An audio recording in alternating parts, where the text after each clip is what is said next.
మేము కొత్త కార్ తీసుకున్నాం. అందులో టెస్లా తీసుకున్నాం. అసలు ఒక కార్ ఆల్రెడీ ఉండంగా ఇంకో కార్ ఎందుకు తీసుకున్నాం అండ్ టెస్లానే ఎందుకు తీసుకున్నామంటే, కశ్విక్ డే కేర్ స్టార్ట్ చేసిన తర్వాత కార్తిక్ ఆఫీస్‌కెళ్తూ తనని డే కేర్‌లో డ్రాప్ చేయడం డిఫికల్ట్ అయిందనమాట. యూఎస్‌లో ట్రాన్స్‌పోర్టేషన్ కష్టం.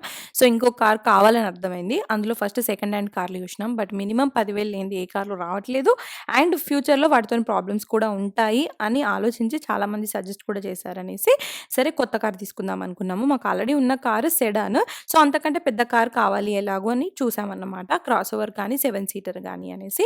అలా రీసెర్చ్ చేయంగా హైబ్రిడ్ కార్లు గాని, గ్యాస్ కార్లు గాని చూసి, ప్రైజెస్ చూసి అవన్నీ చూసిన తర్వాత కరెంట్‌లీ అందరూ ఈవీకి చూజ్ చేసుకుంటున్నారు. అండ్ కార్తిక్‌కి 2 ఏళ్ల నుండి టెస్లా కావాలని ఉందన్నమాట. For now it's a better thing అనిపించింది. అండ్ ఆల్సో మోడల్ వై మీద లో పర్సెంట్‌కే ఇంట్రెస్ట్ వస్తుంది.